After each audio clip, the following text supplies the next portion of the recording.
Hello everyone, Cindy Saddleman here with another brand new review. Well, it happened. It finally debuted. After much speculation and hoopla and millions of ads watching football on NBC and during everything, it debuted. Debuting February 26th, Deal or No Deal Island happened. So I watched the show. I didn't have many expectations with this. And I thought to myself, how bad could this be? And after watching the premiere episode, I have my answer. We have a contender for worst show of the year. I am toying in my head with the idea of what screwed up a franchise worse? Australian Gladiators or this? Because this does not only screw up Deal or No Deal, it also screws up Survivor. Here's the setup. 12 contestants are brought into Banker's Island. The infamous banker from Deal or No Deal who's relaxing on his yacht and living on his yacht. So he brings in Joe Manganiello, who is there, and the way he emotes, or the way he goes by everything, is just there. And he's helped out by the banker's aides, whose names kind of escape me right now. It's how much I wasn't really paying attention to them. I was mainly focusing on everything else. And how do you screw up two formats so badly? And this is what happens. On the first show and the first stunt, we're seeing the banker's helpers throwing cases out of a helicopter into this big mud pit. And the 12 contestants have to grab some of the cases. They're allowed to grab one case and bring it back safely on shore. There's also two red cases that are the banker's mystery cases. One of them holds a low amount, the other one holds a steal. And the steal means you get to steal another person's suitcase and leave them with nothing. So they would be in the bottom two no matter what. So, in order to incentivize the steel case, or trying to go for the steel case, after the contestants are brought back, have their cases, banker offers $10,000 to anybody to go back in the mud and get one of the red mystery cases. Somebody does. They wind up with the steal, and they steal the $1 million case. Go figure. So after the cases are revealed, and that's about 20 minutes of show, we then get to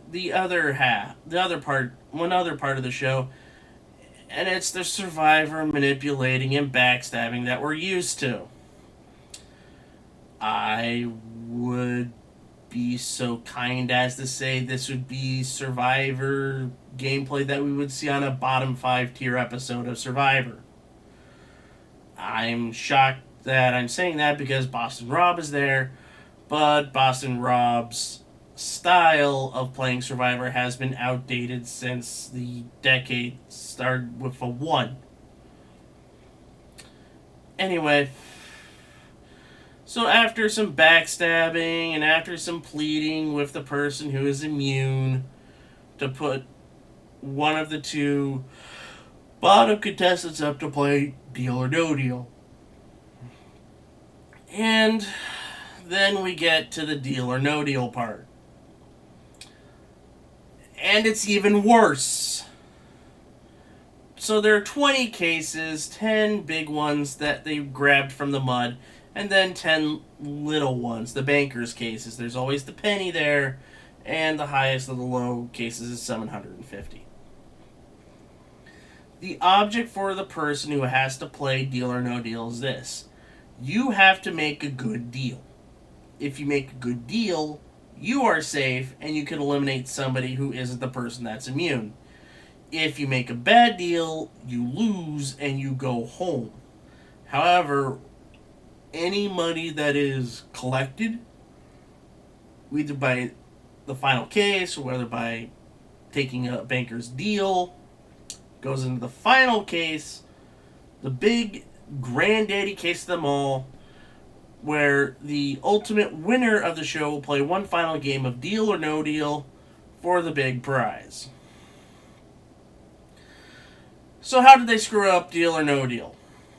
Well, 20 cases is fine. You could come up with some arrangement, like 5, 4, 3, 3, 2, and then 1's the rest of the way. No. They don't do that. 8 cases in round 1, 7 cases in round 2, 2 cases in round 3, 1 case in round 4. So that gives the possibility that the contestant can bob out, grab the 8 highest cases,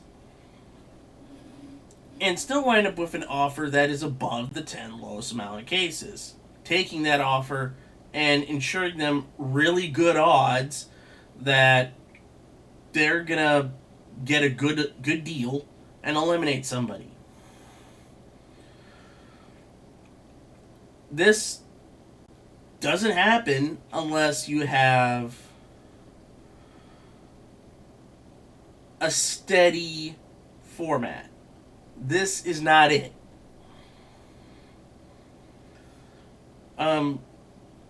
So they've broken Deal or No Deal by a bad case selection layout. It's also not fun to watch because all of the dramatic Deal or No Deal music is gone. It's generic music beds that I'm not sure even Game Show Network could touch for their originals. At least their originals, they're bouncy, they have a flow. You know, they make you feel something. With the music in Deal or No Deal Island, I don't feel anything but boredom. And it's terrible. I mean, the setup of the island is fine, but it's two formats lumped together badly. If I want to watch Survivor, I'll watch Survivor. If I want to watch Deal or No Deal, I'll look up the old episodes of Deal or No Deal on the various channels that are out there. Or, if I want to watch a really good version of Deal or No Deal, the Australian version that just debuted a few weeks ago is there, and that's really good. Or, later on in the year, the UK version is coming back with Stephen Mulhern, and that was a version done really well. And it flowed perfectly.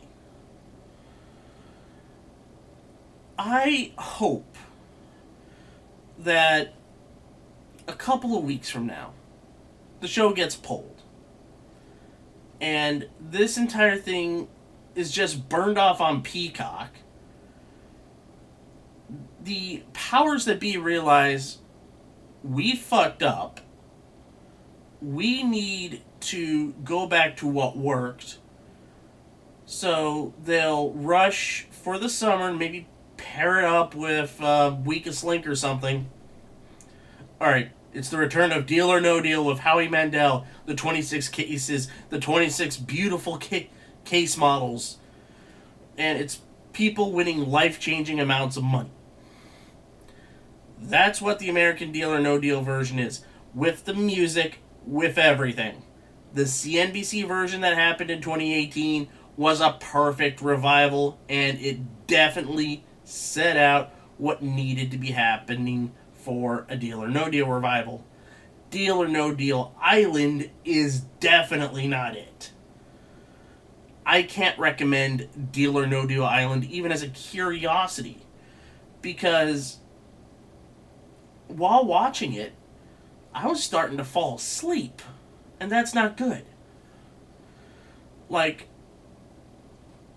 there's bad in doing everything wrong, which is what the Australian Gladiators reboot did. And then there is Deal or No Deal Island, which is just a bad idea on its face, executed just as badly, if not worse. I can't give this anything higher than a D minus, because at least they nailed the aesthetic, but that's it. Everything else is broken, and I don't know how you would fix it. I just don't. So if you like Survivor, I would not recommend watching this show. I'd recommend the new season of Survivor that is debuting. Let's see, I'm putting this up on a Thursday. That debuted last night. And I have not seen the new season of Survivor just yet. I probably am going to guess that it's a lot better than Deal or No Deal Island. And if you want to watch Deal or No Deal, let's just say that some people on YouTube are uploading episodes of the Australian version of Deal or No Deal. It's 30 minutes long, and that will tide you over until the UK version comes along. So, with that being said, that has been another review. I'd like to thank you for watching. And when it comes to this show, no deal! I'd like to thank you for watching. If you liked what you saw, subscribe to the channel, give a like. What are your thoughts on Deal or No Deal? A comment in the comments below. And if you want to become a Patreon backer, please. And that means you'll get your name in the credits. You'll get to see the weekend videos a day before they go public on Sunday, which means you'll get to see them on Saturday. And that's available at patreon.com/GameShowGumbo. Once again, thank you for watching, and we will see you next time. Bye for now.